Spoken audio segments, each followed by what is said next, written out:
তাহলে আমাদের শুরু হলো। আমরা কি প্রথমে কি করতে হবে? পারচেজ করতে হবে। এখানে যাব, যাওয়ার পরে নতুন একটা পারচেজের এখানে যাব, যাওয়ার পরে হচ্ছে আমরা এখান থেকে ক্রিয়েট করব। কি করব? এখানে ধরেন এখন তখন করছি এবার এসিআই লিমিটেডটা করব, ঠিক আছে? কন্ট্রাক্ট পারসন দিলাম A B I R Abir, phone number দিলাম, একটা আমি আমার মতো করে টাইপ করে দিলাম, দিয়ে প্রসেস দিলাম, দিয়ে এবার আমি এসিআই লিখবানে তাইলে কন্ট্রাক্ট পারসন সহ চলে আসবে এসিআই, এসিআই লিমিটেড, ঠিক আছে? এই যে চলে আসছে আবির এবং কি নাম্বার, এটা ইনভয়েস নাম্বার এটা ছিল আগে, আমি এটার সাথে আরো 4-5টা অক্ষর অ্যাড করে দিলাম, ইনভয়েস নাম্বার, ইনভয়েস ডেট। এবার হচ্ছে ড্রাফটে দেওয়ার পরে আমি মেডিসিন সার্চ করব। আমি জানি না, আমি যে কোনো মেডিসিন সার্চ করলাম, হ্যাঁ, যেহেতু আমি এসি এর প্রোডাক্ট জানি, মানে আমার আইডিয়া নেই। ধরেন আমি দিলাম কি সেকলো দিলাম, সেকলো 40, সেকলো 40 আমি নিলাম হচ্ছে কত পিস? এই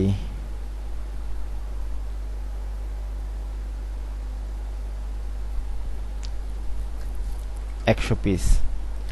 এবার ট্রেড প্রেজেন্টে বসাই দিব হচ্ছে কত টাকা? ধরেন পার পিস যদি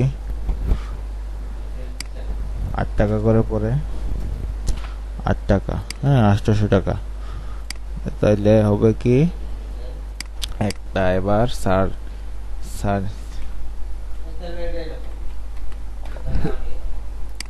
সার্জেল ইঞ্জেকশন নিলাম, এটা নিলাম হচ্ছে আমি 5 পিস, 5 পিস ইউনিট হচ্ছে এই ধরেন 90 টাকা করে, ওকে?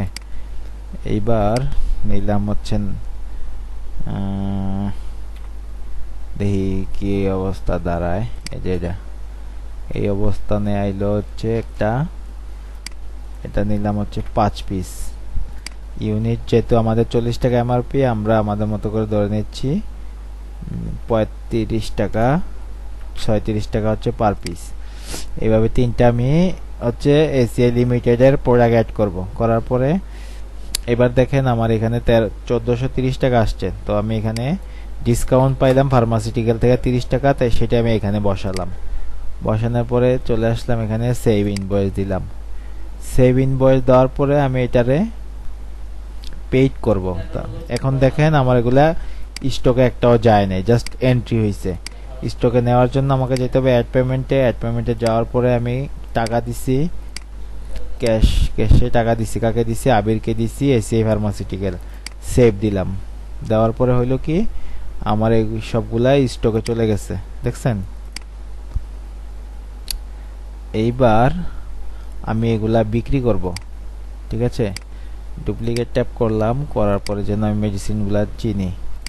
এবার এনে গেলাম, যাওয়ার পরে এনে দিলাম হচ্ছে সার্জেল, সার্জেল দিলাম। এই যে এটা নিচ্ছি কয় পিস? ইনজেকশন 5 পিস নিচ্ছি, তাহলে আমি কোয়ান্টিটি 5 পিস বসাইলাম। তারপরে আমি আবার পাশের ট্যাবে দেখি আরেকটা ওষুধ কিনেছিলাম, ইউবি কেয়ার, হ্যাঁ ইউবি কেয়ার বসাইলাম এখানে। এই যে দেন এটাও 5 পিস, তো এটাও হচ্ছে আমি বসাই দিলাম 5 পিস। আরেকটা নিছিলাম কি মেডিসিন দেখি এখানে, এটা হচ্ছে সেকলো,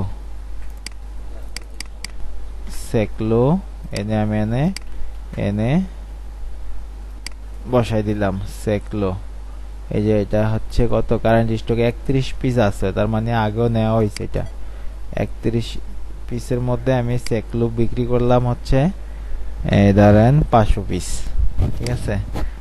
এইবার এটা হচ্ছে আমি কাস্টমারের কাছে বিক্রি করতেছি। এখন যদি আমি চাই কাস্টমারের নাম নাম্বার রাখবো, এখানে রাখলাম হচ্ছে একজনের নাম,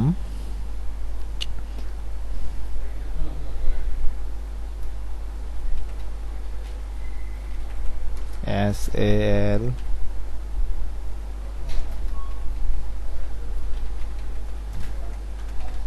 খান, এর মোবাইল নাম্বার সালমান খান।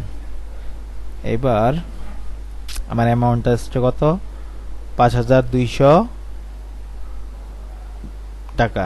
তো সেক্ষেত্রে আমি দিব হচ্ছে তাকে রিসিভ অ্যামাউন্ট 5200, ডিউ নাই 1 টাকাও। সেক্ষেত্রে আমার কনফার্ম রিটার্ন অ্যামাউন্টও দিতে হইতেছে না। আমি এবার কি করলাম, সেভ দিয়ে দিলাম। সেভ দিয়ে প্রিন্ট দিলাম। প্রিন্ট কি হইছে? হ্যালো,